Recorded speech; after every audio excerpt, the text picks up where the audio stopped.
Video में हम लोग देखेंगे रायपुर संभाग के तहसील और विकासखंड के बारे में। कल जो वीडियो मैंने बनाया था उसमें हमने बस्तर संभाग के तहसील और विकासखंड के बारे में पढ़ा था। बस्तर संभाग वह संभाग है जिसमें सबसे ज़्यादा जिलों की संख्या है, 7 जिले होते हैं। बाकी जो रायपुर संभाग में 5 जिले हैं, दुर्ग संभाग में 5 जिले हैं, बिलासपुर संभाग में अब 6 जिले हो गए हैं। गौरेला, पेंड्रा, मरवाही बनने के बाद और सरगुजा संभाग में 5 जिले पड़ते हैं। तो उसमें से रायपुर संभाग में तहसीलों और विकासखंडों की संख्या और रायपुर संभाग में तहसील और विकासखंडों की संख्या और दुर्ग संभाग में तहसील और विकासखंडों की संख्या के ऊपर ये वीडियो बना रहा हूँ, ठीक है। और जब इन तहसीलों के नाम मैं बताऊँगा तो उसके लिए मैं क्या करूँगा, मैं मौखिक रूप से इसको बोलते जाऊँगा, आप लोग सुन के उसको हो सकता है नोट कीजिएगा या फिर यहाँ पे उसको लिखते नहीं बन पाएगा, ठीक है, क्योंकि छोटे छोटे बनते हैं बहुत ज़्यादा ही। तो दुर्ग संभाग और रायपुर संभाग में जिले में तहसीलों की संख्या, दुर्ग संभाग में और रायपुर संभाग में तहसीलों और विकासखंडों की संख्या को याद करने का फिर से एक तरीका, ठीक है। और इसको याद करना ऐसे रहता है कि जैसे आज तक हम बहुत कुछ चीज़ों को रटते हुए आ रहे हैं, रटने के बिना ज़िंदगी में कोई काम बन ही नहीं सकता। जो अच्छे लेवल के लोग रहते हैं, पढ़े लिखे, वो बोलते हैं कि सब चीज़ें समझनी चाहिए, रटना कुछ भी नहीं चाहिए। लेकिन मेरा पर्सनल अनुभव है कि ज़िंदगी में बिना रटे कभी काम बन ही नहीं सकता। हम जब ABCD पढ़ते हैं तो हमारी शुरुआत ही रटने से हुई है। C के बाद D आता है, C के पहले P आता है। ऐसा किसी की कोई वजह है क्या? नहीं है ना। तो ऐसे ही कुछ चीज़ों को रटने में एक्सपर्ट होना चाहिए। ओके, तो देखते हैं। देखिए, ये फिर से ड्रॉ करने का जो तरीका था, ये बटरफ्लाई का विंग, इसको थोड़ा डिफॉर्म करते हैं। इसको मैं फर्स्ट वीडियो में बता चुका था कि धमतरी को उड़ीसा से टच करवाना है, इसलिए इस पंख को मैं ऐसे बढ़ाया, ठीक है। और ये आपका दुर्ग संभाग हो जाते हैं। बटरफ्लाई के विंग्स टाइप के दिख रहे हैं ये, ठीक है। और नीचे का हम लोग पढ़ चुके थे क्या, बस्तर संभाग के बारे में, तो उसमें हम लोग आज जाना नहीं क्योंकि बस्तर संभाग हमारा हो चुका था, ठीक है। तो अब हम देखते हैं रायपुर संभाग को एक एक करके, ठीक है। रायपुर संभाग में 5 जिले हैं, पता है, रायपुर संभाग में 5 जिले हैं, बलौदाबाजार, रायपुर, धमतरी, महासमुंद और गरियाबंद, ठीक है। ये जब विंग बना था तो मैंने क्या किया था, सबसे पहले ऐसे ड्रॉ किया था, फिर ऐसे, फिर इसको उड़ीसा से टच करवाते हुए ऐसे किया था, फिर इसको बीच से काट दिया था। तो ये 1 2 3 4 5 जिले बन जाते हैं रायपुर संभाग में। फर्स्ट वीडियो याद से देखना, नहीं तो कुछ समझ नहीं आने वाला, ठीक है। अब बस ये ऐसे याद करना है कि 55 55 44 44 86, बहुत अच्छा है यार, 3 बार बोलोगे ना याद हो जाएगा। 55 55 44 44 86, 55 55 44 44 86। 55 का मतलब महासमुंद, 55 महासमुंद में 5 तहसील और 5 विकासखंड, महासमुंद में 5 तहसील 5 विकासखंड, गरियाबंद में 5 तहसील और 5 विकासखंड, धमतरी में 4 तहसील और 4 विकासखंड, रायपुर में 4 तहसील और 4 विकासखंड, बलौदाबाजार में 8 तहसील और 6 विकासखंड। ये 66 होता, लेकिन पिछले जो 1-2 साल पहले क्या बोलते हैं घोषणा हुई थी, यहाँ 2 अतिरिक्त तहसील बनी है। पहले 6 तहसील और 6 विकासखंड थे, इन 2 तहसील लवन और भटगांव बनने के बाद ये अब 8 तहसील हो गई है, लेकिन विकासखंडों की संख्या 6 ही है। तो ये याद करेंगे, कैसे याद करेंगे, ये फिगर तो एकदम रटा जाना चाहिए। जैसे होता है ना कि हम किसी जैसे कुछ बोलना चाहिए, कोई भी मूवी या कुछ देखते हैं तो पार्ट वाइज उसको देखते हैं तो ज़्यादा मज़ा आता है ना। तो जैसे आपके क्वेश्चन में अगर बस्तर से जुड़े हुए कुछ क्वेश्चन पूछेंगे तो आपके दिमाग में आ जाना चाहिए कि ये फर्स्ट पार्ट है, बस्तर का मानचित्र आपको दिखाई देना चाहिए। दुर्ग, रायपुर आपको कुछ भी दिखाई नहीं देना चाहिए, सिर्फ क्या दिखाई नहीं देना चाहिए, बस्तर का मानचित्र। वैसे ही रायपुर अगर आ गया, रायपुर से जुड़ा हुआ कोई क्वेश्चन है तो तुरंत सडन वहीं रफ कर लेना और इस रायपुर के मानचित्र को संभाग, सबसे पहले संभाग बना के जिले को ड्रॉ कर लेना, ठीक है। यानी एक सरल तरीका है। तो इसको 3 बार आप लोग करेंगे, ऐसे ही रटा जाएगा। तो जिले तो ड्रॉप से हो जाएंगे, फिर क्या करना है, सिर्फ इधर 55 55 44 44 86, क्लियर। अब दुर्ग का भी मैं काउंटिंग बता देता हूँ आप लोगों को, ठीक है। ये दुर्ग संभाग बनाया था इधर में, ठीक है। दुर्ग संभाग जब मैं बनाया था फर्स्ट वीडियो में, बटरफ्लाई का जो लेफ्ट विंग है वो मैं दुर्ग संभाग बोला था, उसको 2 भाग में डिवाइड कर देना। ये अभी नहीं बना हुआ है, मान के चलिए, इसको 2 भाग में आप डिवाइड कर दिए। उसके बाद क्या किए थे हम लोग, इधर एक लाइन ऐसा खींचे तो ये कवर्धा हो गया था और नीचे राजनांदगांव हो गया था, और ये जो पार्ट था उसको 3 हिस्से में बांट दिए। 3 हिस्से में बांटने के लिए 2 लाइन बीच में खींच दिए, तो एक ऊपर बेमेतरा हो जाता था, दुर्ग हो जाता था, बालोद हो जाता था। इतना याद हो गया, फिर से इधर आ रहा हूँ 55 55 44 44 86, ओके। अब इधर जब आएंगे तो आप क्या करेंगे, 55 33 54, ठीक है, या ऐसे याद कर लेना आपको, ये 33 99 और 64। आप किसी भी तरीके से याद कर सकते हैं, या आप 33, 55, ये 55 ना होकर 54 है, क्योंकि यहाँ की जो थान खमरिया तहसील है ना, वो तहसील है लेकिन विकास खंड नहीं है। बेमेतरा की थान खमरिया तहसील जो है वो तहसील है लेकिन विकास खंड नहीं है। तो इसको ऐसे याद कर सकते हैं आप लोग 55, 33, 54, या 33 से जुड़ा हुआ 33, 99 और इसको 66 बोल देना, लेकिन बाद में 64 कर देना क्योंकि 2 अतिरिक्त है यहाँ पे, ठीक है। 33, 99 और 64, क्लियर। ये ऐसा गुणक के रूप में कर सकते हैं 3, 6, 9, 3, 6, 9। बाकी डिजिट आपको रटा जाएगी। फिर से बोलो, रटना बहुत जरूरी है। तो दुर्ग 33 ऊपर 54 नीचे 55, दुर्ग 33 ऊपर 54 नीचे 55, बाजू में 33 से 99 बना देना, तिगुना कर देना और ऊपर 64 कर देना, क्लियर। 55, 55, 44, 44, 86, 33, 54, 55, 99 और 64। ओके, तो ये आपके क्या होगा, जैसे क्वेश्चन पूछेगा आप लोगों से, क्वेश्चन क्या पूछेगा कि बेमेतरा जिले में तहसीलों की संख्या कितनी है, 3, 4, 5, 6। तो आपको तुरंत याद आ जाना चाहिए कि बेमेतरा है ना 54, 54 उसका रोल नंबर है, मान के चलो, ठीक है 54। तो 5 वहाँ तहसील है और 4 विकास खंड है। वैसे अगर मैं पूछ लूँ कि राजनांदगांव में तहसीलों की संख्या कितनी है, तो सीधा राजनांदगांव 99, तो सीधा 9 लगा देंगे। बड़ौदा बाजार में विकास खंडों की संख्या कितनी है, बड़ौदा बाजार बोल रहा हूँ, तो 86, तो विकास खंडों की संख्या 6 है, क्लियर। तो ये आप लोग को रटना है पूरी तरीके से, ओके।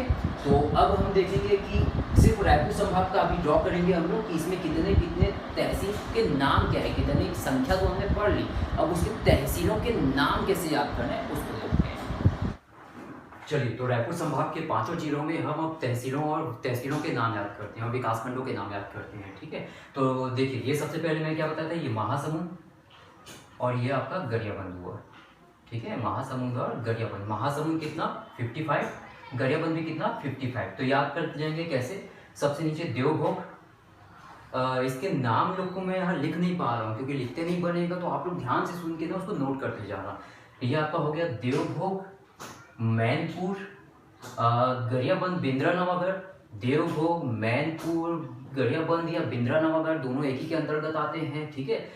फिर से क्या बोला मैं, देवभोग, मैनपुर, गरियाबंद, बिंद्रा नवागढ़। उसके बाद आपका हो जाता है छुरा, उसके बाद हो जाता है फिंगेश्वर, छुरा और फिंगेश्वर। चलिए शॉर्टकट में लिख देते हैं फिंगेश्वर। इसी के अंतर्गत आपका आ जाता है राजिम, ओके। इसी के अंतर्गत आपका क्या आ जाता है, राजिम आ जाता है। और ये क्या हुआ आपका छुरा, छुरा के बाद आपका गरियाबंद, ठीक है, वो या बिंद्रा नवागढ़ उसी के अंतर्गत आता है। उसके बाद आपका मैनपुर, उसके बाद आ जाता है देवभोग, मैनपुर और आपका आ जाता है यहाँ पे देवभोग, क्लियर। तो ये आपके धमतरी जिले के 5 तहसील हो गई, 5 तहसील, 5 विकास खंड भी है। तो यहाँ तहसील भी 5 और विकास खंड भी 5, तो ये 55 हुआ, ओके। अब आ जाते हैं महासमुंद में, ठीक है। तो ये सबसे लास्ट में सरायपाली, ठीक है, सरायपाली। उसके पहले आपका बसना, ये सरायपाली लास्ट, उसके बाद आपका हो गया बसना। बसना के बाद आ जाता है पिथौरा,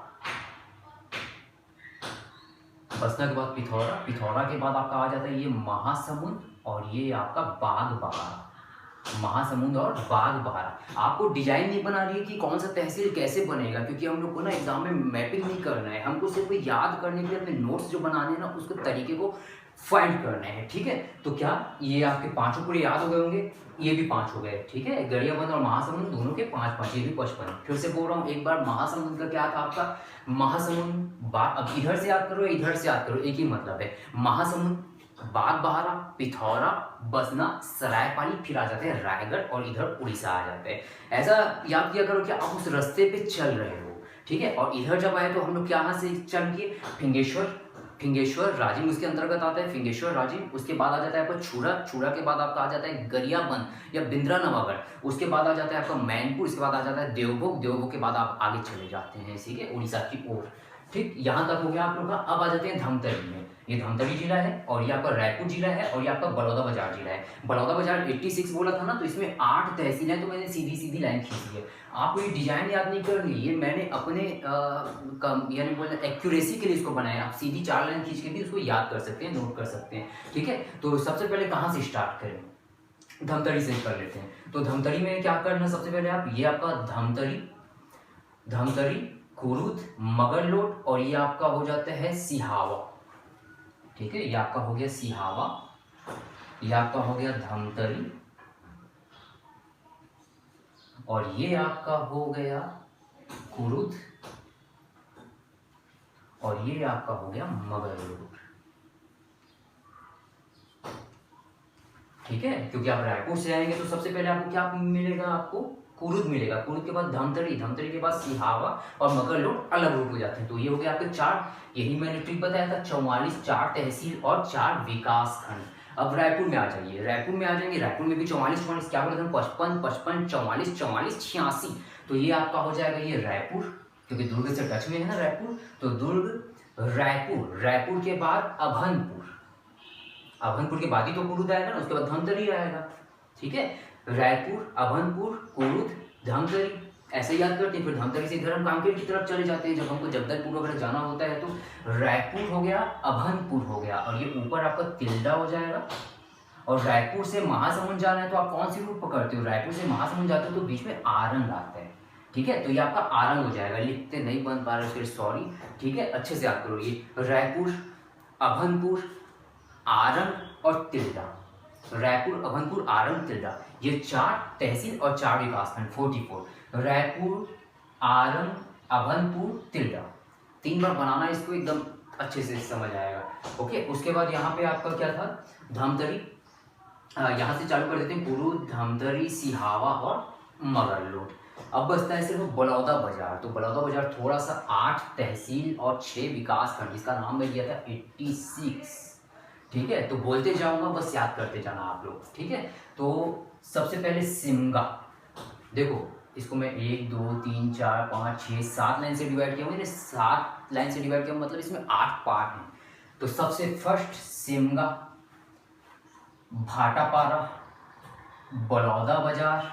ठीक है, सिमगा, भाटापारा, बलौदा बाजार, पलारी, पलारी के बाद लवन, लवन के बाद कसडोल, कसडोल के बाद बिलईगढ़, उसके बाद भटगांव।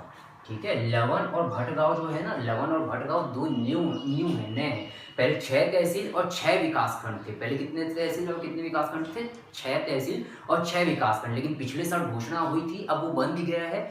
2 नए तहसीलों का निर्माण हुआ है यहाँ पे, किसका किसका हुआ, आपका लवन और भटगांव का। तो फिर से बलौदा बाजार को बोल रहा हूँ, बलौदा बाजार में 8 तहसील हैं, सीधी सीधी लाइन खींचना है, इन सब में भी सीधी लाइन खींचोगे तो भी चलेगा। ये मेरी एक्यूरेसी के लिए है, ठीक है, क्योंकि मैंने रूट बनाते हुए किया कि मेरे को कहीं जाना है तो मैं किस तहसील से क्रॉस होते हुए जाऊँगा। ठीक है, तो फिर से बोल रहा हूँ आपका सिमगा, भाटापारा, बलौदा बाजार, पलारी, सिमगा, भाटापारा, बलौदा बाजार, पलारी, लवन, कसडोल, बिलईगढ़ और भटगांव। अब भटगांव में बिलईगढ़ में कौन पहले आता है, इसमें मैं थोड़ा कंफ्यूज हूँ। ओके, तो ये 1 2 3 4 5 जिलों की सभी तहसीलें हो गई। इसमें 5 तहसील 5 विकासखंड, 5 तहसील 5 विकासखंड, 4 तहसील 4 विकासखंड, 4 तहसील 4 विकासखंड, 8 तहसील और 6 विकासखंड।